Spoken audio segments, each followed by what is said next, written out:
ਸਲਾਮੁਅਲੈਕੁਮ। ਕੀ ਹਾਲ ਹੈ? ਠੀਕ ਹੋ ਜਨਾਬ? ਫਲੱਡ ਦਰਿਆ ਦੇ ਵਿੱਚ ਆ ਜਾਂਦਾ ਹੈ ਪਾਣੀ, ਸਲਾਬ ਪਿੰਡ ਵਿੱਚ ਪਾਣੀ ਦਾਖਲ ਹੋ ਜਾਂਦਾ ਹੈ। ਉੱਥੇ ਨਾ ਮੁੱਤਲੇ ਟੀਮਾਂ ਜਿਹੜੀਆਂ ਨੇ ਜਨਾਬ ਉੱਥੇ ਪਹੁੰਚਣਾ ਸ਼ੁਰੂ ਹੋ ਜਾਂਦੀਆਂ ਨੇ ਤੇ ਉਹਨਾਂ ਜਣਿਆਂ ਦੀ ਇਮਦਾਦ ਕਰਕੇ ਉਹਨਾਂ ਜੀਆਂ ਨੂੰ ਬਾਹਰ ਕੱਢਣ ਦੀ ਕੋਸ਼ਿਸ਼ ਕਰਦੇ ਨੇ, ਜਿਹਦੇ ਵਿੱਚ ਹੈਲੀਕਾਪਟਰ ਜਿਹੜੇ ਨੇ ਉਹ ਵੀ ਜਨਾਬ ਇਮਦਾਦ ਵਾਸਤੇ ਉਹਨਾਂ ਦੀ ਵਾਸਤੇ ਪਹੁੰਚ ਜਾਂਦੇ ਨੇ। ਉਹ ਹੈਲੀਕਾਪਟਰ ਜਨਾਬ ਜੀਆਂ ਨੂੰ ਉੱਥੋਂ ਨਾ ਬਾਹਰ ਸੁੱਕੀ ਜਗ੍ਹਾ ਤੇ ਕੱਢਦੇ ਨੇ ਤੇ ਵਾਹਵਾ ਟਾਈਮ ਕੱਢ ਕੇ ਨਾ ਜੀ ਸੀ ਤੇ ਇੱਕ ਬੰਦੇ ਨੂੰ ਹੈਲੀਕਾਪਟਰ ਵਾਲੇ ਪੁੱਛਦੇ ਨੇ ਕਿ ਜਨਾਬ ਅਸੀਂ ਇੱਕ ਬੰਦੇ ਖਤਮ ਕਰ ਦਿੰਦੇ ਆ, ਮਗਰੋਂ ਫਿਰ ਗਿੱਲੇ ਚੱਕਰ ਲਾਉਂਦੇ ਆ ਤੇ ਮੈਨੇ ਜੀ ਉੱਥੇ ਫਿਰ ਵਾਹਵਾ ਉਹ ਇਕੱਠੇ ਹੋਏ ਹੁੰਦੇ ਨੇ।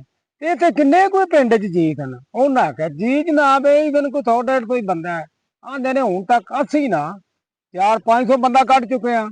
ਉਹ ਤਾਂ ਕਿਹਾ ਬੰਦਾ 100-150 ਹੀ ਅਫਸਰੋ ਤੇ ਉਹਨਾਂ ਆਖਿਆ 500 ਕੱਢਿਆ। ਉਹ ਤਾਂ ਕਿਹਾ ਇਹ ਜੀ ਤੁਹਾਡੇ ਕੋਲ ਨਜ਼ਰ ਛਪਾ ਕੇ ਠਿੱਲ ਕੇ ਫਿਰ ਉੱਥੇ ਟੁੱਟ ਜਾਂਦੇ ਨੇ।